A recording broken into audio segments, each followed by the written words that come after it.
Now taking a seat at our digital table is Loren W. Christensen, writer and enforcer of the law in some capacity since 1967, first serving as a military policeman in the U.S. Army, then in the Portland, Oregon Police Bureau. Loren, much obliged for giving us a mind's eye moment. Hi, Brian. Thanks for asking me. First and foremost, thank you so much for keeping the local and community safe. I find it fascinating. Why did you choose law enforcement for pretty much your entire adult life? Was there a certain nexus or origin point that you wanted that you can recall that you wanted to keep people safe? Well, in college, I minored in theater. Really? I wanted to go on the radio. Yeah, I wanted to go on the radio. And about the time I was ready to go on the radio, Uncle Sam desperately needed my assistant in Vietnam. So I went into the service for 3 years as a military policeman, kind of got interested in law enforcement. I got out after a year of that stuff in Vietnam. I didn't want anything to do with it, but one of my workout partners talked me into it. He was a Portland police officer. And I took the test, and I grueling test, and a year later I was hired and did 25 years with Portland. Mazel tov, and we really appreciate your service. Now, were you still working with the Portland Police Department when the Happy Face serial killer, who was a Canadian-American serial killer, was he around? He was, for those who may not be familiar, the serial killer, he murdered at least 8 women in the United States during the early 90s, and supposedly starting in Portland, where the first body surfaced. Were you around for that at all? Really? Yeah, I was. I retired in 97, but I don't remember, at least that's probably a media-given name, but I don't remember that. We've had a lot of serial killers coming in and out of Portland, and Ann Rule wrote about some of them, but that doesn't ring a bell. Well, what is it about Portland? What's in the water there that's making all the people crazy? Well, we have readers, and we have serial killers, and we have coffee and microbrews, so... I guess that's why those other things are popular. Yeah, I mean, I guess you want a little better things, better claim to fame in Portland, but you got to go with what you got. So, right. There's only a couple, 3 that I can think of in the last 30 years. So. There's quite a few if you have it. Yeah, unfortunately, I guess it's probably not a good thing if they all start blending together. The amount of serial killers coming from there, but every town's got something that they all got some type of skeletons in their closet. Yours are a little bit more out in the open, to say the least. But I'm excited to have you on. Let's switch gears a little bit. Let's have a little Halloween fun and talk about some of the stories featured in one of your more recent books, Cops: True Stories of the Paranormal, Ghost, UFOs, and Other Shivers. Now, for the most part, you're a nonfiction writer, martial arts, policy work, police work, meditation. So I find it interesting that you came out with something that might be considered a little bit of both. What was your inspiration for writing this? I have a friend who's the son of the owner of a pub chain here in Portland, 65 pubs that stretch up and down the I-5 corridor, and they're old buildings, old hotels that go back to the 1800s, and many of them are haunted. And I was interested in, I've always been interested in paranormal, that sort of thing. And so I talked to my agent, and I said, I think there's a book here, but you think they're going to buy it? And he said, no, it's too local. He said, but how about, he said, I'd work a deal with you and do a book on Ghost Hunters, the TV show. And I go, great. And so for the next 5 or 6 months, the deal subsequently went through. It didn't happen. But for the next 5 or 6 months, my wife and I got into it a little bit, did a little amateur ghost hunting. We didn't know what we were doing, stumbling around in the dark. But we had some experiences, and then our interest kind of, I didn't peter out. We were always watching television shows on the subject, and some of which are ridiculous, but and reading on the topic. But we stopped our activities, our involvement, and then I can't remember exactly, I think an officer talked to me about an experience she had, and that kind of gave me the idea.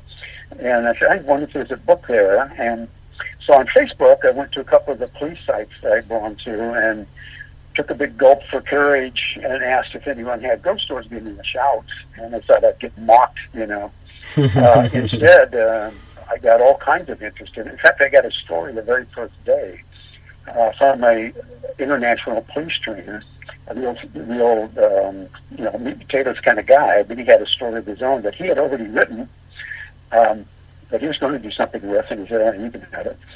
And then stories just started coming in, and every once in a while I call it my beg book. I put in my beg book email or request on Facebook, and I'd get some more stories until I had enough to make a concise 200-page book.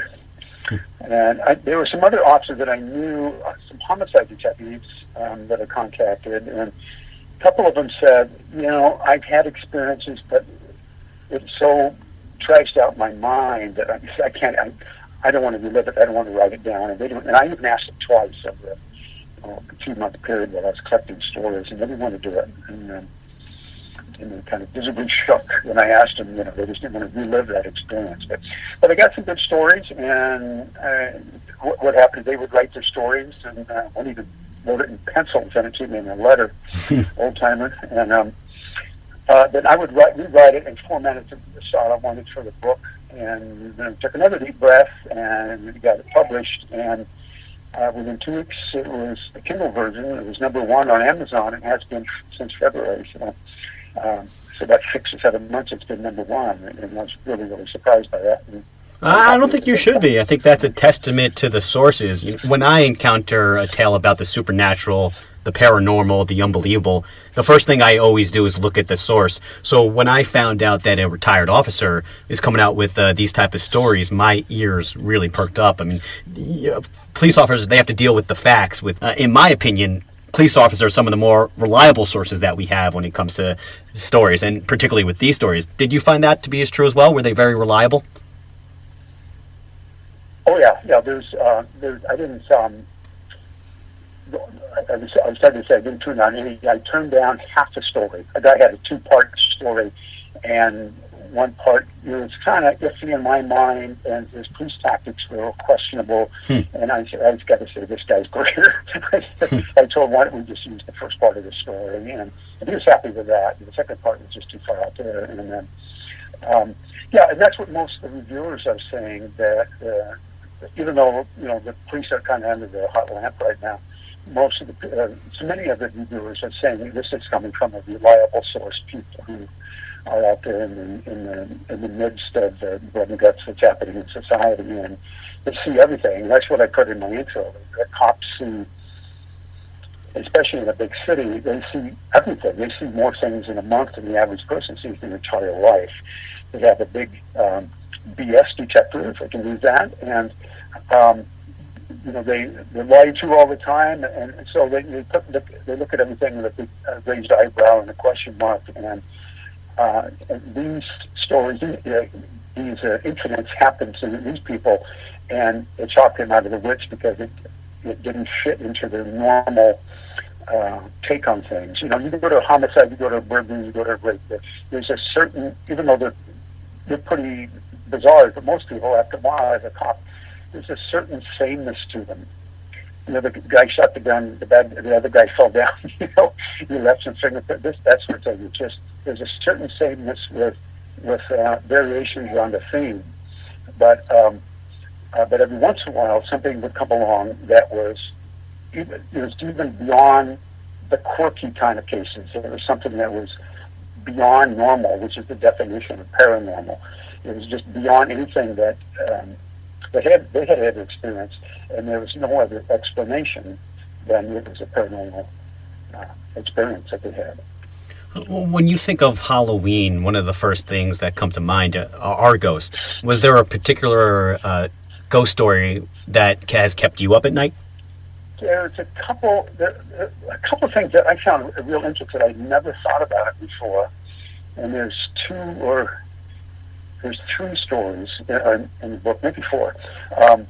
But what happens is I have an X number of stories from cops, and then at the end of each category, one category is on patrol, another category is haunted places, another one is hospitals, that sort of thing, UFOs. At the end, I put news stories, legitimate news stories, ABC News, Fox News, that sort of thing, that had similar type stories. So I have a couple of stories from officers, and then a couple of news stories of people that vanished, not runaways or not the guy goes out shopping and doesn't come back, that kind of thing. But people who vanished right in front of the officers. And I'd never thought about that before. I don't think I had that experience, but I did. But what it ended up making me wonder, when somebody passes you by, if you turn around, would they still be there? I mean, it was that blatant and that out. One is called Vanished. Pretty creative on that. But the very first story in the book is two officers in Virginia. I think it was Roanoke, Virginia. They were in an unmarked van. They were casing a neighborhood where a lot of burglaries had happened. And they saw a car that just looked suspicious. They kept watching the car. He was idling slowly by houses, eyeballing houses at 3 in the morning. And the driver spotted them and took off at a high rate of speed. And the cops are trying to keep up with him because they're in an old beater van, trying to fit in the neighborhood. They pursued him for quite a ways and ended up approaching a railroad tunnel. How they got, it's not clear how they, in fact, I didn't know it was a railroad tunnel. I didn't put that in the story. I had to look it up. It's a big circular entry. The tracks, of course, and the circular entry is it's like a cement ring, a solid couple feet thick cement ring. The guy was doing about 70 miles an hour, lost control for whatever reason, and just nailed that cement ring. Hit it so hard his car went up about 7 feet in the air, fell back down. The officer brought their van to a stop right behind him. The guy bails out the window. The husky guy, 25 to 30 years old, not getting in what his clothes were. They started chasing him through the tunnel, and they're running huckety buck. They're within a stride of, the lead cop is within a stride of reaching out to grab that guy, and the guy disappears. Huh. And the officers stop, and they go, what? They look around, they'll flash their flash like everybody. And like a lot of tunnels have little doors, where workmen could come out and do something. There's no doors in this tunnel. There's no place for this guy to have gone. They looked anyway, eventually turned around, headed back out of the tunnel, and there was the guy sitting behind the steering wheel of the car. The steering wheel impaled to his chest and dead. Sergeant came, and they told the sergeant what happened, and the sergeant said, you can't write that part up. Just put you chased him, you ran into the structure of the tunnel and just end it there. And there, a couple officers told me that they had to end their report that way. And one of my stories, Coffee and Cups, my partner and I decided not to tell what we saw inside because it would be too open to criticism, It'd be a career suicide or some type of political repercussion, I would imagine. Yep. Right. So that kind of thing, where somebody right in front of them and the person just disappears, or they're moving in the window, talking into the police car window, talking to them. The officer looks away, looks back, they're gone. Or he stops and the person's on foot, and he gets right behind them, picks up his mic to tell radio where he is, and looks up and the guy's gone. No trace of him. No footprints in the snow, that sort of thing. So I thought that was real fascinating, and I had never given that thought before. What did the officer say? Obviously, he's not going to write anything on the report, but when talking to you, did he think this what happened there was a ghost? How did he justify it or explain it to get himself through the day, every day? Well, the two officers in Roanoke, they're both retired now, and one is a very religious guy, very involved with his church, and they talked with the minister about it, and they just could not come to any kind of conclusion.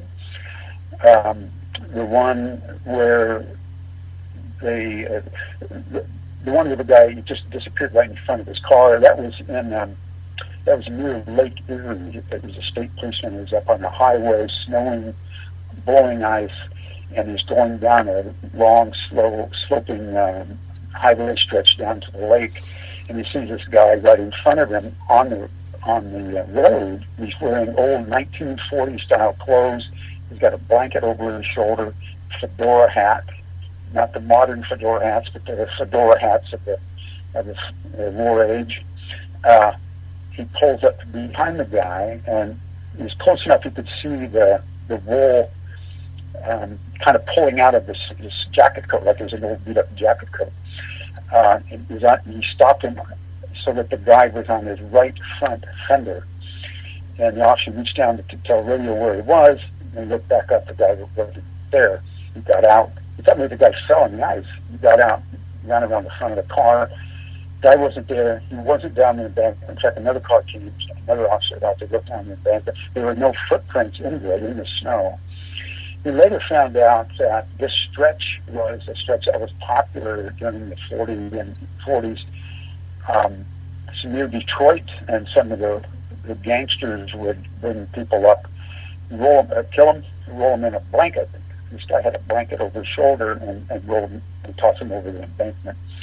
And one of the old veteran officers said that most officers won't go on that stretch just because of stuff they see, unless they absolutely have to. They're going to have to go on a car or something. And other officers have seen horse-drawn carriages.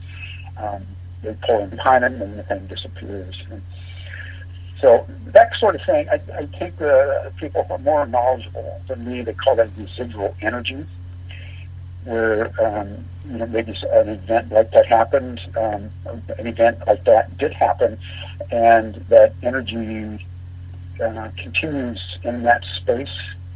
I read where most ghost sightings are residual energy kind of thing.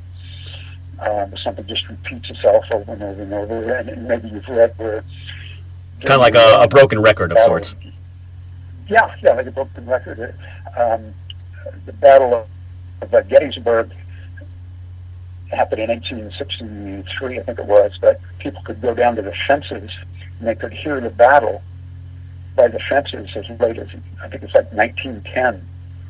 They could hear the cannon blasts and the screaming horses and the men shouting and smell smoke and all that sort of thing. And I've not heard anything. I was back at Gettysburg, and it's a real spooky area, but it's a good place to visit. But there is a kind of a spookiness to the... Might have been because there's just a howling wind when I was there. That didn't help. My imagination took off that. But I haven't read anything, say, in the last 100 years of anybody picking up rides like that there. So maybe if residual energy is indeed the case, maybe it has a life limit to it. Yeah, I think that's interesting. I think for me, like I was saying before, the first thing when you encounter these tales, first thing you do is look at the source, and then the second thing I also do is look at the history. So if you can, I've moonlighted as a paranormal investigator since 2008, and I find that the best way to at least validate ghost stories or things that you encounter on this is to look at the history and find the connections there. I find it interesting that you bring up Gettysburg because two of the people in this group actually happen to be currently police officers. They were police officers then as well. They moved their way up through the ranks now, and they, during Gettysburg, recalled a story to me and how they were in the middle of the field, and all of a sudden this mist out of nowhere just started coming up to them and started surrounding them in pretty much an unexplainable way. I mean, they'd never seen it. I mean, these two people are some of my closest friends. Again, they're police officers, and they're some of the most reliable and skeptical people that I have ever met. And when they tell me this, I mean, that just shook me shivers down the spine. I mean, Gettysburg is one of my favorite places on Earth because of the history and then the ghost stuff too. I mean, you said you've been there personally? Yeah, I took my son there. I got interested in the Civil War several years ago, and my interest lasted about a year. But during that time, I took my son there, and maybe some people are more sensitive. I don't know if they're all mystical here, but maybe some people are more sensitive to that kind of energy. But we didn't know where we were. We kind of, our map, we didn't have GPS then, and we weren't quite sure where we were, and all of a sudden I could feel that energy. I could feel that oppressive energy, and then I started seeing the signs, Gettysburg, 10 miles or whatever. So, but I thought there was a definite energy to the place, an oppressive kind of energy that was really that was very strange.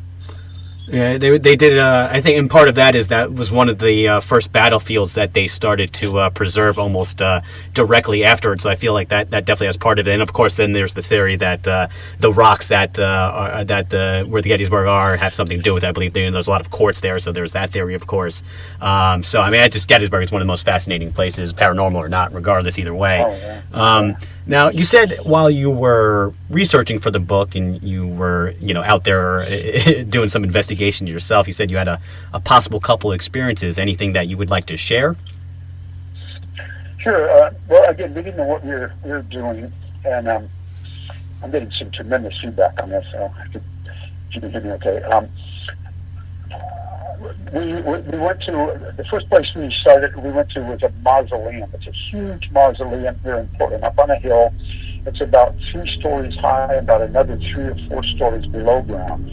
Tens of thousands of people in drawers and their ashes and bases all about the place. Why go there? A lot of people say cemeteries wouldn't be haunted because why would dead people go to where they're buried? They're going to go to where they're buried. Yeah, it would be a boring place to hang out, quite frankly. Knowing that they know was there, why would they hang out there? Right.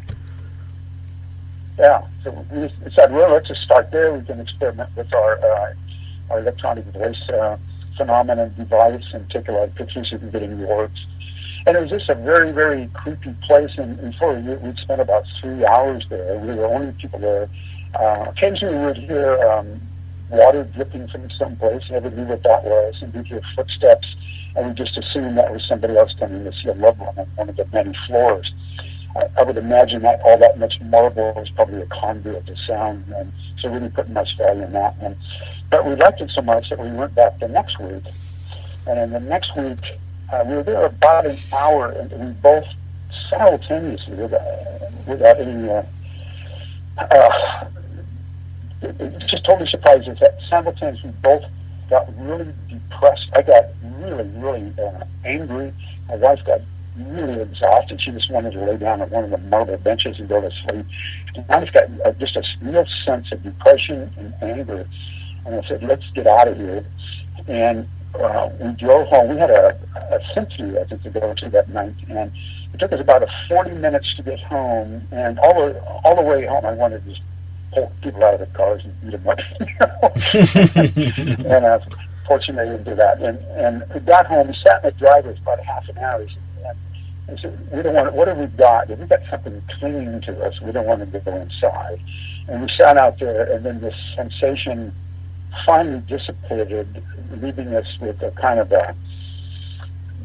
it's like you slipped on the ice and you land on your tailbone, that sort of total body shock kind of a thing. And we did go to the symphony, but it was sort of an unpleasant experience, and we decided we're never going back to that place again. We went to another one a couple, 3 weeks later. It's a large L-shaped mausoleum, northeast part of Portland, and at that time I had a temperature device, and it gauges the temperature, and my wife had a digital camera, and so she took off on the long portion of the L, and I kind of monkeyed around on the bottom part of the L, and I was just taking temperatures, and I could hear her snapping off her camera. And after a while, I had a lost interest, and I just was looking at names, and I finally just sat down on one of the benches. And then suddenly I got very, very cold, and I looked at my gauge, and the temperature had dropped to 15 degrees, and it was really cold. And as I described in costume shows at Paranormal, the temperature, the cold was a different kind of cold. There was no place for a draft. I looked around, there were no vents, there were no doors open. We were the only people in the place. And then I could hear my wife approaching, and her snaps, the clicking of the camera getting louder and louder. She came around the corner, and I think she saw my face, and she goes, "What?" And I said, "Take a picture of me. It's really, really cold right here." Took a picture, and within seconds, the temperature went back to normal. We looked at that picture, and there's a big orb by my chest. The orbs are kind of controversial. Some people say they don't mean anything. Some people say, yeah, it depends on what they look like, what they're made up of, and that sort of thing. But that was just everybody's been in cemeteries and not had experiences when you go there. Is there a self-fulfilling prophecy? I don't know. I just know what I felt at that moment, what the temperature gauge showed, and what the camera shows. You have to find what's true to you, particularly with these, because quite frankly, everything is subjective. I mean, most likely you're not going to be able to convince someone who doesn't believe in it at all.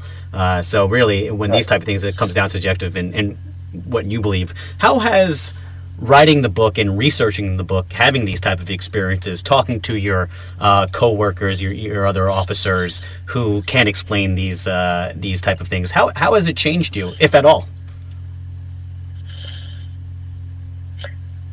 Well, that's a good question. I've been asked that. I don't know if it's changed me. I think I'm probably more open to it now. If before, with some of the couple experiences I had on the job, and one of the experiences I had in the military, I thought, man, that's just, maybe I know the one in the military I didn't make up because there are lots of witnesses, but you can always maybe you can kind of justify it, or if you try real hard, you can justify it, but when other officers experience the same thing, and a lot of people have emailed me, and a lot of the reviewers have said, I'm a cop, and I've had similar experiences. This is good, blah, blah, blah, that sort of thing, and that was very helpful as well. So I think it makes me just a little more open to it, and the cop's still in me. I haven't been a cop for almost 19 years now, retired in 97, but I still have a finely tuned BS detector, and especially watching some of the shows on television, the Hollywood B-list and their experiences with ghosts. I don't know if you've seen that show. It's just these guys have more experiences than all the ghost hunter shows put together, and they've been on 6 or 8 years. So could it be they're looking for a part in a movie? That sort of thing. But I'm just more open to that, and we taken some ghost tours in a couple of cities and had a couple of interesting experiences. So, it's a good question. I think what simple answer is just maybe more open to people telling me about their experiences. And I think you would be the definition of a skeptical believer, quite from how it sounds. You're willing to investigate, but you're not willing to just say yes right away. You need the real, and that's the part of the cop, I think, and I appreciate that. Give the people a bit of a break from the scares just for a brief moment. Go out, go get a breath of fresh air, calm down, collect yourself, and get ready for some more frights and other shivers with retired cop Loren Christensen after a mind's eye moment. We're back with writer and former officer Loren Christensen. We're talking about his book, Cops' True Stories of the Paranormal. Any big plans for Halloween this year? Just not answer the door. we have a home theater upstairs, so we just go up there and lock the door. And actually, I have to teach class. I think it's on I teach martial arts, and I think it's on a class night, and I teach out of my home, so people are probably banging on the windows. So. I guess giving out candy at a martial arts class kind of defeats the point of it on some level, I would imagine. They scary, mommy. Yeah. Just throw candy at them when they mess up a move. But where can people get the book? Share your and also share your website. Yeah, you can get signed copies on my website, lwcbooks.com. My initials, lwcbooks.com, or Amazon. It's in a lot of bookstores. You can get it's a Kindle version. You can get the paperback, so you like. And I priced them right. So there's been a lot of creepy clown sightings. Have you had any of those in Portland? I don't know. I really don't know what the hell's going on there. Yeah, just 2 or 3 weeks ago, they made some arrests in Eastern Oregon. And didn't somebody kill one? I think I just did hear. I think a couple days ago. What do you think's going on with this craze? Why is there so many clowns, creepy clowns, and obviously there's a big reaction to it. It hits some type of nerve. Well, social media helps, of course. Of course. The first picture I saw, I think it was the first news story I saw. It was pretty creepy. It was in kind of a misty, dark forest, and it was just in partial light, and he did a really good job picking the location. And I go, whoa, what is this? And then all of a sudden it just went crazy. It'll die out after the Halloween. But kids are taking it. In fact, I saw a couple of clips where people just beat the tar out of one I think was in England, and the guy leaped out. It's a street corner. He leaped out and scared everybody. It scared this looked like a businessman in a suit, and he really took an issue with it, and he yelled at the guy. He said, "Wait right here." He went around the corner, and he came back and hit the guy over the head with a bottle. Oh, man. The guy was down on the sidewalk. He was out for the count, you know. Oh, jeez. And I just find it interesting what the things that become popular, or the things that we're scared of. For example, The Walking Dead, zombies. Zombies was the biggest thing in pop culture for the last 4 years. Psychologists say that that's reflective, particularly around 2012, with all those crazy superstitions, that people were afraid of death, and there's also an increased fear of death over this time. So that's why they say zombies have this, big thing in history. So why clowns? That's what I'm wondering. What are clowns reflective of in our psychology that we're scared of? Well, isn't there a remake of Stephen King's It? Mm-hmm. I think I read that too. And the first story I saw on the clown, they said, is that what's going on? The movie producers starting this thing to get people talking about it. And I was probably, it caught on very quickly. Maybe they had somebody in every state doing it, or maybe they did YouTube with, Facebook and Twitter and all those Instagram. It just went viral, as they say, and they didn't need to do anymore. And they got some free advertising out of it themselves. I don't know when the movie's going to be released, so if the clown thing has already reached its peak, maybe they did it a little too soon. Let's get back to your book, Cops' True Stories of the Paranormal, Ghost, UFOs, and Other Shivers. We talked a little bit about ghosts. Let's get to the second part of that. Can you recall a UFO story from the book? Yeah, I thought I had some promises for UFO stories, and they kind of fell through. But I had one of my own, so I wanted a section on that. And before I went to Vietnam, I was stationed in the Florida Everglades. It's actually right on the edge of the Everglades, and I was in one of 4 missile batteries. And the missiles were all aimed at Cuba. This was in the late. This was in '69, and the facility I lived at, they're all very small. We had a living quarters in one part of the swamp. They just clear out a part of the jungle. I shouldn't say swamp, it's part of the jungle. And there's a living quarters. There's 60 of us housed there. 50 of them were missile guys, and the rest of them were either cooks or military police. And at that time, I was a military policeman with a dog. And then a mile down the road was the actual missile site. We had 3 barns, they call them barns, long barns with each one with 6 missiles in them. 2 of them were nuclear. Around this missile site was a double cyclone fence about 8 feet high that went all the way around the missile barns, and about 6 feet apart, so you could walk our dogs in them. So that's kind of the setting. I never had an experience up where I lived. I only experienced that I and 30 more of us had down in the missile area. And around the missile area were large berms. These are gravel berms. They trucked in tons and tons of gravel and put a half a dozen of these berms. They were about 30 feet high and 80 feet long or so. And if one of the missiles were to blow up, that would force the explosion up and not wipe out the people in Key Largo that was 7 miles away. We used to go up on top of the berms at night. We worked from 6 to 6 at night. We'd go up on top of the berms and shoot the bull up there and listen to the transistor radio. And if we looked west, all we saw was a dark Everglades that went on for miles and miles and miles. If we looked east, we see about a quarter mile of jungle and then the ocean. 35 miles to our north was Homestead Air Force Base. One night we were up there and we spotted 4 lights in the sky, and little dotted lights, bigger than Venus. Well, if you've ever seen any of the documentaries on lights in the sky, and it's called a nocturnal observation, that's pretty much what we saw. We just thought, well, that's strange, and maybe it's something from the Air Force Base, and they'd kind of dart around and move away from each other. I think we got close again and move away, and at that point, I think we had to go back on duty, and we were seeing them. We didn't pay attention. If they were up there, we didn't pay attention the rest of the night. Then we were up there the next night. The next night there were 2 of them. And the next night after that there were 5 of them.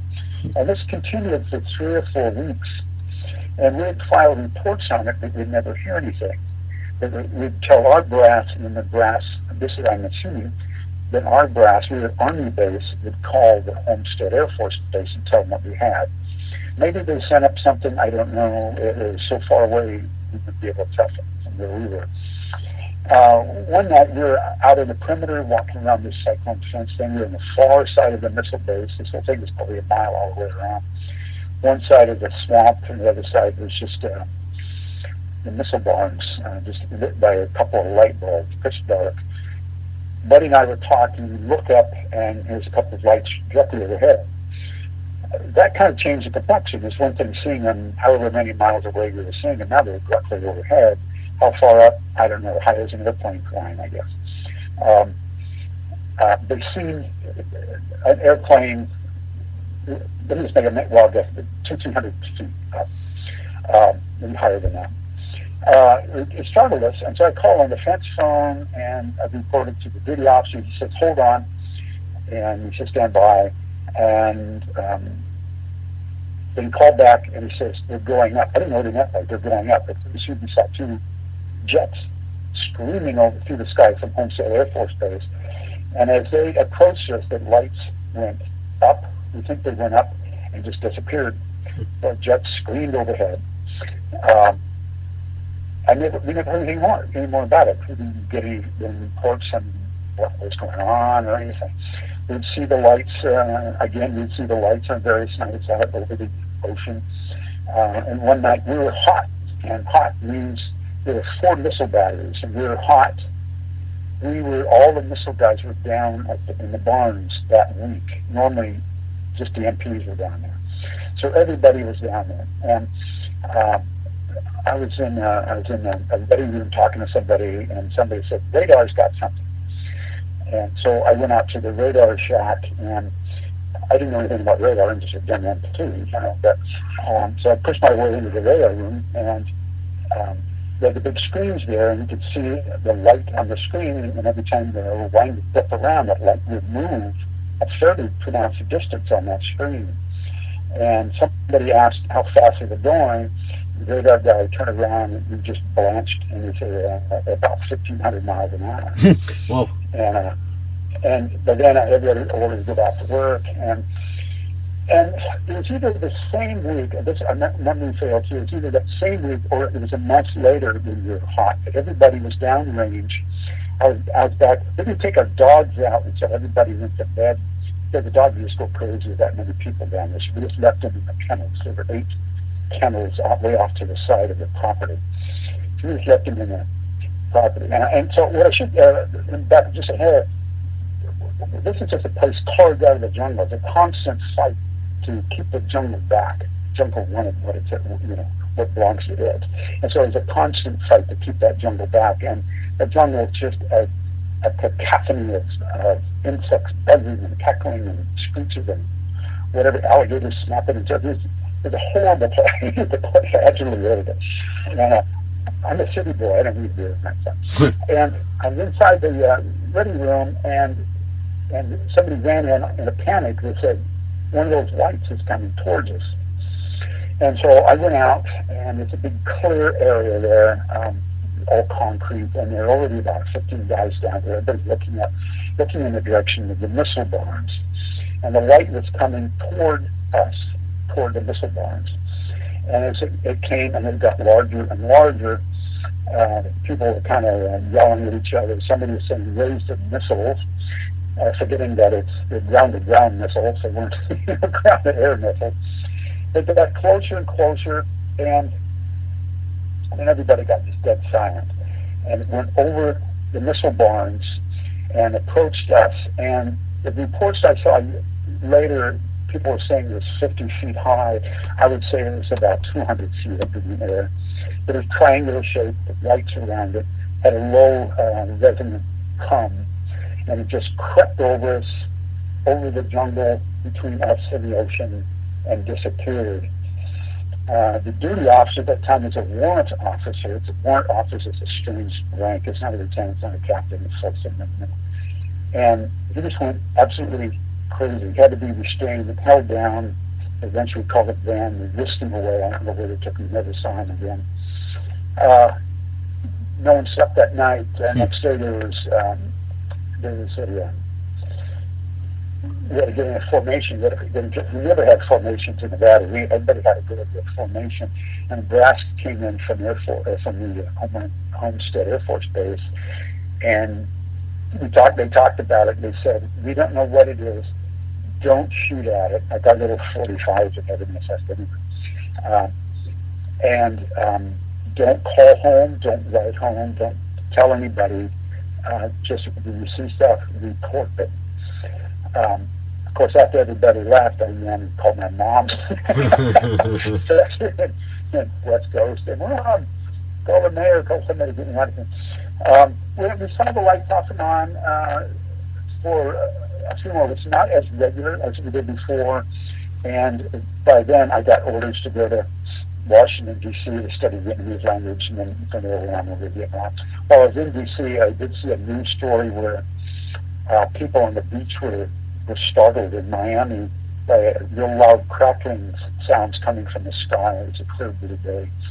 There was no explanation from it. That's the only other thing I saw. I did look up online, and I saw that UFOs were sighted in 1969 in the Everglades, and it's just an entry in a list.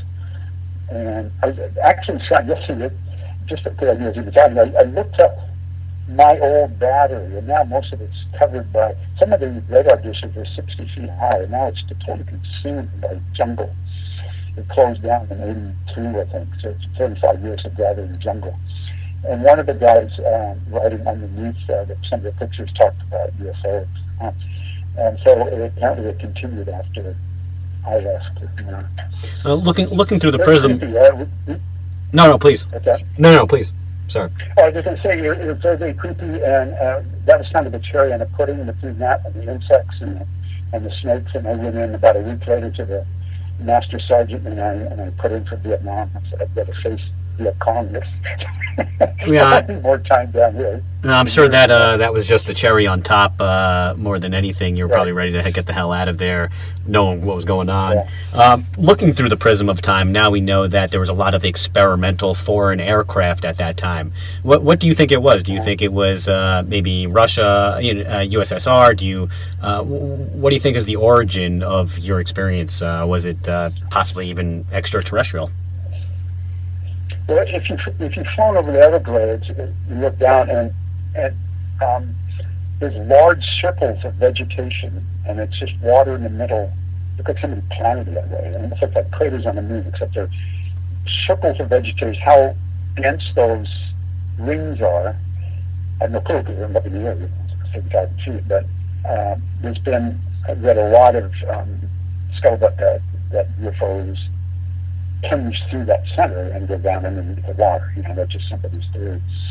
And there's been lots of UFO sightings down there. We weren't too far from the Triangle, and of course a lot of that's been disputed. But I don't know. Never heard anything about that. I don't know why the Air Force would come out and tell us that. This was 1969. Where did they have crafts that would dart around? Fireflies, and then I did one little aspect. The dog kennels were off to the side, and we had a kennel shack, just a building where we kept all our kennel stuff. And sometimes we'd sneak in there and sleep on the dog food, piles of dog food. I was sleeping on the sink one night, and there's a little window there, and I couldn't sleep, and I got up, and I looked out the window, and in the tropics, Vietnam and Everglades, the clouds and lightning storms are really bizarre. I looked out the window, and there's just a single cloud, and there was a ring of light around the cloud. And then a few seconds later, this beam of light came down. And the way I describe it in the book, it looked very much like the beam of light that lights up Richard Dreyfuss in Close Encounters when he stepped on the railroad track, if you remember that scene. And I'd always tried to describe it to people when I got out of the service. And when I saw that movie, I looked at Buddy, and I leaped up in the theater. That's it, that's what I saw. It shined down where all the radar dishes were. We lived the state quarters were a mile up the road from the missile barns. There were lots and lots and lots of radar dishes. And big, I don't know what the radar is, but all that stuff. Radar, big circular globe things that were 50, 60 feet in the air. And it shined that beam down on the light. I just about blew a hard gasket and ran out of the shack. The beam light was gone, but the cloud still had that light ring around it. And then pretty soon that diminished and then it was gone. If it was our kind of airplane or aircraft of some kind, why the heck would it do that? And it just seems a little strange to me that they would be doing that. And why would it go out and dart all around? Why would it fly over us and cause such mayhem? So I don't know. Who knows? You're not going to. Well, I guess that's the good cop. You're not going to say what it definitively is if you don't have the real sources or real evidence that points towards that way. But I guess let's say a gun to your head, what would it be? Alien, foreign, or you're going to plead the fifth on this one? We'll even allow that.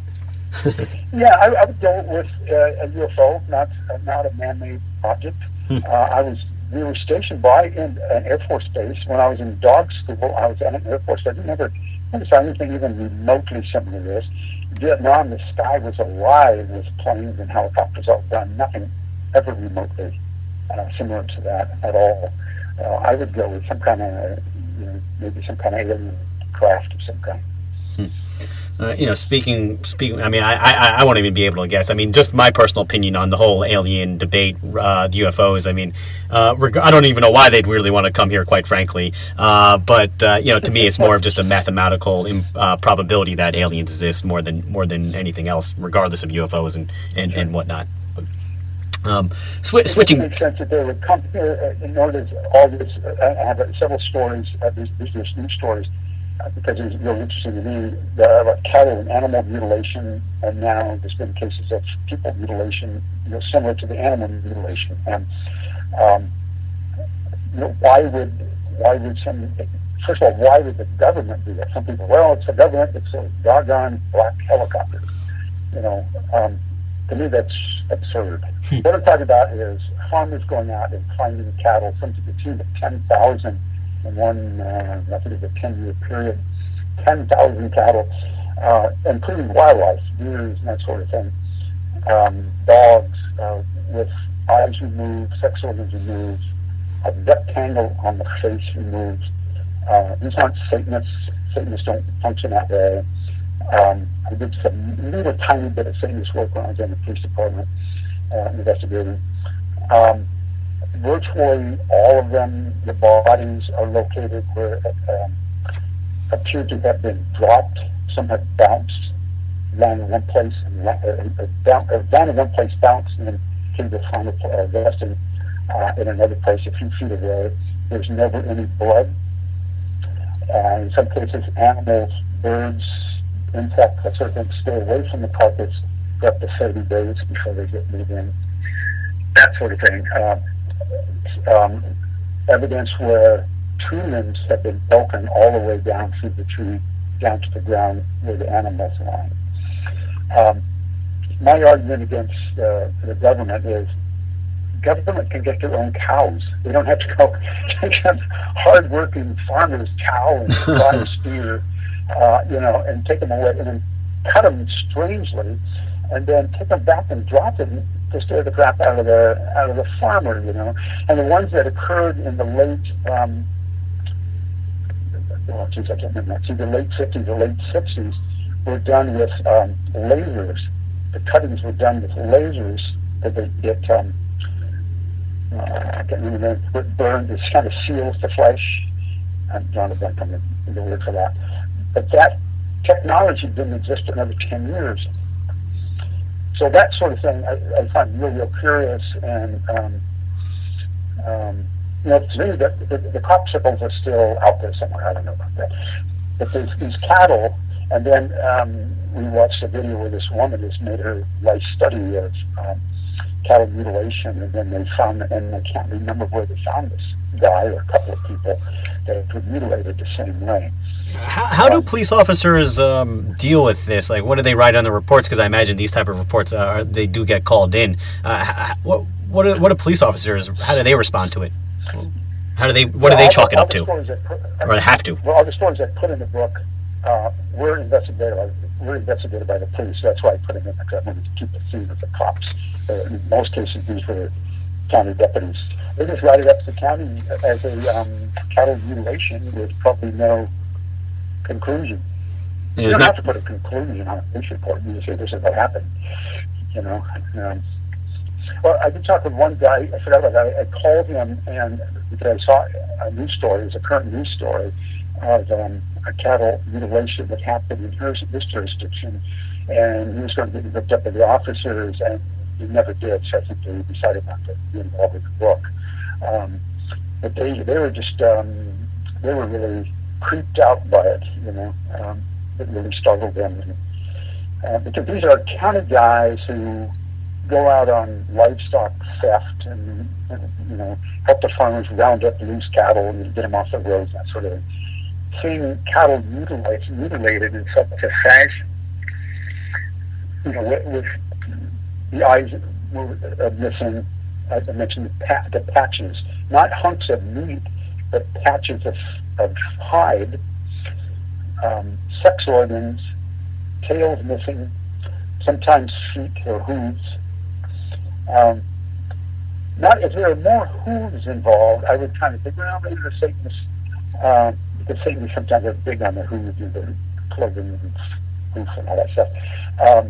But there's never any tire prints, never any footprints, and sometimes they find them in the wet dirt, wet soil. And sometimes, in some cases, the nutrients, after they move the cow or the steer, they're then tested, the nutrients in the soil has changed. Bizarre, you know, who knows? But I found it really interesting, and I thought I wrote a short story called Parts, and it's about that very subject, and I thought it was really fun. Interesting. Well, definitely people will be on the lookout. It's obviously on your website. We got links to it right now on ours, so you can check it out both ways. Let's go back a little bit. Obviously, when we're talking with you, a former police officer who's had these type of experiences, and talking with other police officers who's had paranormal experiences, how can it's hard not to think of Ralph Sarchi, who you might be familiar with, retired NYPD sergeant, who came out with the book Beware the Night about demons and his experiences as an officer. Is there any stories of that nature with a religious twist or with demons included in your book, Cops True Stories of the Paranormal? I have a real short chapter on some religious things, divine intervention, I call it. There's one, the closest thing to demons, it's called Scratches. The short story is called Scratches. And this is an officer who happens to be religious. And I can't remember what PSM, usually down in the South, I want to say Texas. Some of the officers didn't want their location or their real names. It's like 3 of the stories where officers didn't use their real names, and I just happened to know those officers, so that was okay with me. But I think this one was in Texas. Anyway, most officers, that's a big city. It's a big city in Texas, and as a uniform officer, you go to a lot of family fights. Up here, they call them family beefs, or family domestic violence situations. And when I worked as like a suburban area, I was going to 4 or 5 a week usually, and sometimes 3 or 4 a night. I get very good at handling family fights. This guy, in a 3-year period, he went to equal number of domestic violence, domestic arguments, loud arguments, so bad that the neighbors called. But 3 of them stand out because they were all similar. He would go to their call, and the first one was in a hot day, sunny day. All the curtains were pulled. It was dark inside except for one dimly lit lamp. It was hot. The whole family was there, and it was taking long to realize that it was a very dysfunctional family. He settled the situation, got everybody happy, left. He'd always say the same thing. I'm going to leave now. I want you to open the why don't you open the blinds and let God's light in? As a police officer, at least up here, you're not supposed to let your religious beliefs get into anything. He did that, and apparently got away with it. But when he went home that first night, he wore his guy's religious uniform home, and he took off his shirt, took off his vest, and his wife says, "What's going on?" And he had 3 diagonal scratches from his upper right shoulder to his lower left hip. Wow. And he looked at his vest, and there's nothing on the vest. He'd been wearing the vest for years, and nothing in his pin in his T-shirt or anything. Kind of forgot about it, and about a year later, he got another family beef. Exact same circumstances. In the interim, you've got lots and lots of family fights that weren't like that. There's all different kinds. This one, same thing. A closed apartment, hot, shades pulled, dim light. He got the thing settled. Pull the blind, let God's light in. He goes home, and I've got 3 scratches going from the opposite shoulder, the left shoulder, down his right hip. A year later, same deal, same kind of family fight. Gets home, he's got 3 scratches going horizontal across his back. He, after he gave me the story, he said, "Let me talk to some officers." He was still on the department. So let me talk to some officers and see if they've had any similar experiences, and none had. That's probably the closest demon-type story that I have. What did that officer say he believes was the origin of that? Yeah. Well, he didn't. As I recall, he didn't say that he thought it was some kind of satanic thing, but he did emphasize that he's a very religious guy. One of my family members has a doctorate in theology, and he's had a couple of experiences, and he says that sometimes people who are very, very involved will have experiences. Clearly not everybody. It would be, the news would be going crazy with it, but certain people. And I kind of think that sometimes these things happen to certain people that are a little more sensitive. They're a little more, their perception of things that are paranormal a little more acute. And so maybe that's the case here. I don't know. What about you, Loren? Are you a religious man? Do you think demons exist? What's your opinion on that part? Well, I'm a Buddhist, so some Buddhist religions believe in that, and the one I do doesn't. But there are evil forces. Who knows what those things can do? There's some tremendous evil, and I ran into, in 25, well, actually almost 30 years of dealing with books, I ran into some really, really extremely evil people, and there was only a couple of times where I thought, there's something else going on with this guy. And one guy didn't even do anything. The guy was in jail. I interviewed him in jail, and he was a white supremacist. When I worked street gangs for about 4 years, and my specialty was white supremacists, skinheads. Whenever a white supremacist got put in jail, I'd go down and interview. And this guy had been in a McDonald's having a burger. He didn't like the fact that this African-American man was sweeping the floor, so he started a big fire on one of the tables. Cops came, arrested him, and he went to jail. I went down and interviewed him in an interview room separated by about a 3-inch plexiglass window. I interviewed a lot of people that way, and this guy, in terms of some of the people I've interviewed over the years, just sadists of every ilk. This guy set a little fire, lit some napkins in his paper bag on fire on the table, not the crime of the century. But this guy, the minute I walked in, I could feel this guy through that plexiglass. And it was actually, I've been doing martial arts for 51 years, and this guy really had my adrenaline cooking. There's something in his eyes, there's something about his demeanor, there's something that radiated off him, like a little kid's drawing of the sun. How they were drawing the pictures of light beams going out, and this little streaks going out from the sun. It's kind of like that, except it was just this evil, menacing. And physically, he was probably 140 pounds, if that, not much of a physical set, but it was so intense that I've never forgotten it, and it's been about 25 years. There's something about this guy created a file on him since he was arrested. I could create a file on him, and I don't know if he moved. I never heard any more about him. He had a real, well, I'll say his first name. I'll do his last name. His first name is Damien. Very, yeah, coincidence? Yeah, and how much more fitting can you get? Right, exactly. I always remember that guy, and he, you know, his crime wasn't much. It was, you know, arson, I guess, and it's a stretch. That's a stretch to make it an arson. Arson in a place that's occupied by people, but he just was really. I hate to say the word scared me, you know, but it was just.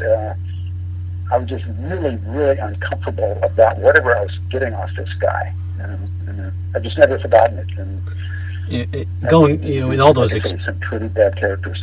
Yeah, I was with all those experiences, talking with the, you know, meeting all the, obviously arresting, meeting, talking with, you know, a variety of, you know, what some would call bad seeds. And seeing all these different type of horrendous acts, I know how that can affect you. Do you think that pure evil exists? Well, you know, sometimes I would go home. I worked downtown. There's a suburban type policing out in the community. There's a downtown policing where it's a whole different kind of world downtown. And I'd go home after some just horrendous deal. And my kids were little then. And I'd look at my kids and I said, how could this be? How can that person I just dealt with who did this horrendous crime, be a human? And then I look at my sweet little babies there. How can they, you know, how can that be the same thing as these sweet little children? You know, it just didn't. I had trouble making that compute for a long time, and the intensity of working in certain areas was so great that I remember I had a little trouble for a while. I never asked part of the time to get bothered. I go, which is the real world? This crap we're wading through down here, or a nice house out in the burbs, you know, where our kids scooting their cars around in a rug. And my partner was female at the time. She said, I think both of you nitwit. And and I go, oh yeah, okay, that just, I mean, it's a simple explanation, but it kind of clicked, and I never, excuse me, it never really bothered me after that. It's just two different worlds. But to answer your question, you know, what is that? Is it some psychological thing that just makes this person so profoundly evil, or is it something else going on inside that person? You know, so, you know. And we watched. There's several exorcism horror movies out. You know, some are pretty good, some are pretty bad. But I saw people as rabid as some of those. People that are being portrayed as overtaken by the demon, overtaken by the devil in the movies. I've got people like that, you know. So, is it psychological, or were they indeed that way? You know, police work. Unless you're a detective, I work uniform all the time. But unless you're a detective, you have a brief contact with a person, or an hour contact with a person. That's pretty much it. Unless you contact them over and over, you know, over the months they live in your hood that you patrol. But most of the time I didn't see these people again, so I didn't know what became of them. But when watching some of these movies, I saw people worse than that. They didn't walk on walls like they do in the movies, you know. Just about everything else. So. How do ghosts and spirits and some of the paranormal things that we're talking about, where does that fit into Buddhism? Well, you know, there's no one take on Buddhism. Every country takes, you know, kind of perceives it differently. There's some countries, some of the Southeast Asian countries pray to the Buddha, and other Buddhists say, no, it's not something you pray to. I saw a documentary on prostitution in Southeast Asia the other day, and the hookers were praying to Buddha for a lot of Johns that night. I wouldn't think that. Okay. That's a stretch, you know. But, and other Buddhist sects don't pray to the Buddha. He's just a great teacher. They follow the teaching. And one of the monasteries I used to go to, they were Catholic priests there. They just liked the teaching. They liked the silence, and they liked to. I said, well, what do you think about when you meditate? He said, I just connect with God deeper. in these deep, profound meditations that we do. So, some Asian, virtually all Asian cultures believe in what's called hungry ghosts. Right. And hungry ghosts are ghosts that come out on the seventh moon, which most of the time it's July, sometimes it's August, depending on how the calendar works out. And the gates of hell open, and these hungry ghosts come out, and they irritate people for a couple of weeks, people they know. And if you, I don't know where you live, but if you're in Chinatown, sometimes in July and August, you see a lot of dishes of food and burning incense outside the restaurant door on the sidewalk, and that's to feed the hungry ghosts so they don't come in and haunt the people inside. In some cultures, in some of the Asian cultures, that's just folklore, and others, it's both. It's folklore, or it's it's an opportunity to party, or they actually really believe it. And a gal, one of my novels is called Dukkha, Hungry Ghosts. I did a lot of research on that, and one of my helpers on that was a Cambodian gal, and she really believes in hungry ghosts. So ghosts do, there's different realms and all that kind of stuff. It depends on the Buddhist, I don't want to say faith because it's not a faith-based. Yeah, but some of the Buddhist sects believe in ghosts, and some probably don't. Interesting how the beliefs can vary depending on, I guess, the Buddhist that you're talking to, and I guess it kind of reminds me of how beliefs and superstitions can form and can form in communities and shape how people think. This is something I think that you'll probably get a kick of. It reminds me of a story my father was telling me, because as we were talking before, my father's a retired officer just like you as well. And now this story is not really paranormal, but I wanted to ask him, did you have anything? He didn't really have anything paranormal-wise, but something I think you might get a kick of. He was working in Harlem in the late 70s. He was with an older cop who was giving him kind of like a historical tour of the neighborhood. And at the time, of course, it was pretty run down, full of drug dealers, the whole bit. And so my father the older cop was talking to one of the last residents. He was talking about one of the last residents who happened to be white, and also was the elderly relative of Harry Houdini, who lived in that area or was staying in that area various times. And she was still living in the house that Houdini was at. But he would say how all the drug dealers would always pinpoint elderly people for obvious reasons, but they would never go to they would never rob Harry Houdini's relative's house, because every night she would come out and sprinkle white powder around the house, and they would never afraid because they were afraid that the spirits would get them or something would happen to them. So it's just kind of funny how beliefs and superstitions can even stop burglars or and change their perspectives on the way they run their lives. So maybe it's her belief, maybe it's her sprinkling that stuff is what kept Harry Houdini from coming back. Because he told his wife, he told, "I'll come back." And she said he never did. He never came back, because he was always trying to disprove, mediums and that sort of thing. So maybe by sprinkling that thing, he can't come back. Oh, geez, I hope not. I would imagine he would have left the instructions not to sprinkle any white powder around the house that he lived at, but, God bless him. It's just interesting how these things can change. What about you? Was there any stories in the book? Again, we're talking with Loren Christensen about his book, Cops' True Stories of the Paranormal, Ghost, UFOs, and Other Shivers. And I know I only have you for a few more moments. Is there a sequel in the works? Maybe a companion piece like Military Veterans' True Paranormal Stories? Well, I thought about that, and I also thought about nurses. Nurses have a lot of experiences, and I have a couple hospital stories. And I think what made this sell so well was the cops angle. And a lot of people have asked, a lot of reviewers say they hope there's another one. And I do have a guy, I say I do have, it makes me sound bigger than I am, but there's a guy in England that's talking to a lot of cops, and this is a guy in the States that's talking to them, and so far they haven't gotten any hits.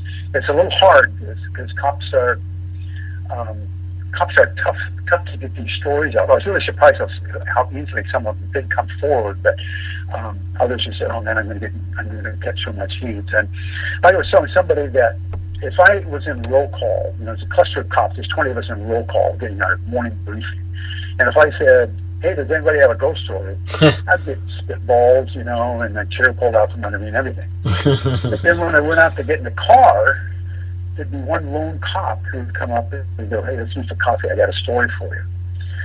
They're not going to let it hang out there for the other guys to hear. But what I perceived in so many of these stories, when I look back on it, and then also judging by what they said, that they wanted to get it out. And some of the stories I got just kind of piecemeal, and then I'd keep asking questions, so I had enough, and then I'd write it up as you see it in the book, and then they would see it, and then it would kind of make sense to them when they saw it all. Instead of just thinking about this little part or this little part, they saw it in one event from the beginning to the end, and they saw it all put together. And I had that experience. I wrote a book called Deadly Force Encounters, and interviewed cops who had killed all the way up to 4 people, different kinds of deals, and everything they went through, and wrote it with a psychologist. And when I wrote up their individual stories, they said the same thing, that this is the first time I've seen it all put together, and there's a certain, and I heard this from the people in this book, the ghost book, there was a kind of a degree of healing about it. They saw it all put together in one lump, so to speak, and they felt better after it. It made sense what they experienced, and they could see it. I guess maybe they could stand back and then read about it, and they see it more clearly what they experienced. And knowing that their fellow officers had those type of experiences too. It wasn't just them thinking they're crazy. People of the same ilk and the same background and the same profession encountered similar things that they can't explain. So I think that's part of the healing process as well. They were very happy about that. And some of the reviewers are cops, and they said the same thing. They're happy to see that they had similar experiences. So.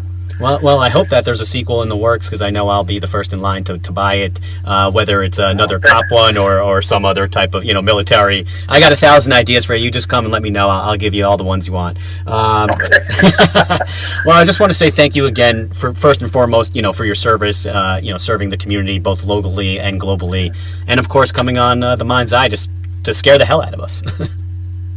All right, thank you very much. All right, that was Loren Christensen with his book, Cops, True Stories of the Paranormal, Ghosts, UFOs, and Other Shivers. We'll be right back with the Mind's Eye Show wrap-up in a moment.